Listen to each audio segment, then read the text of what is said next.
O'zbekiston Liberal Demokratik partiyasining Xalq bilan birga umummilliy dasturining taqdimoti o'tkazildi.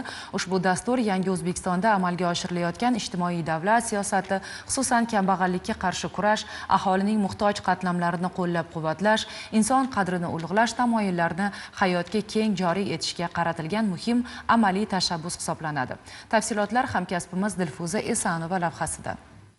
Xalq bilan birga umummilliy dasturining asosiy maqsadi davlatimiz rahbari tomonidan ilgari surilgan samarali islohotlarni targ'ib qilish, aholining yordamga muhtoj qatlamiga manzilli ko'mak ko'rsatish, biznes va jamiyat o'rtasida o'zaro ishonch va hamkorlik muhitini mustahkamlashdan iborat. Dastur doirasida 2026-yil davomida 50 mingdan ortiq tadbirkorlar ishtirok etishi, 1,5 milliondan ziyod fuqaroga turli ko'rinishdagi ko'mak berish rejalashtirilgan. Shu bilan birgalikda prezidentimiz yaqinda o'tkazgan video selektor yig'ilishida xalq murojaatlari bilan ishlash tizimida qator kamchiliklar, muammolar borligi, hududlarda ayrim o'sha sohalarda yetarli e'tibor berilmayotganligi bir tanqidiy ruhda muhokama qildi va aniq topshiriqlar berildi. Bundan buyon o'sha tizimli har bir soha bo'yicha aholi bilan to'g'ridan-to'g'ri sayyor qabullarni o'tkazgan holda demak ishlash masalasi mana shu prezidentimiz tomonidan topshiriq berildi. Aynan shuning uchun ham mana shu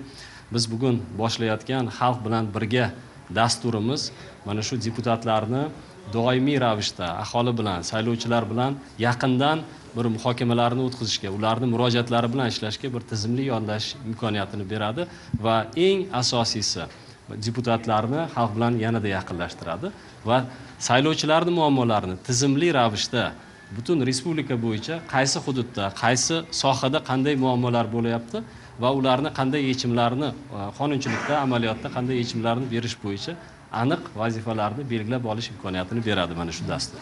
Shuningdek, dasturda jamoatchilik va parlament nazoratini kuchaytirish masalalariga ham alohida e'tibor qaratilyapti. Ming afsuski, ba'zi bir joylarda mana shu qaror va farmonlarning ijrosini ta'minlash joylarida sustkashlikka yo'l qo'yilyapti. Ushbu dastur doirasida ham agar loyihalarni ko'radigan bo'lsak, mana shu qaror farmonlarining targ'ibotini va mazmun mohiyatini joylarda aniq va lo'nda qilib yetkazib berish birinchi navbatda.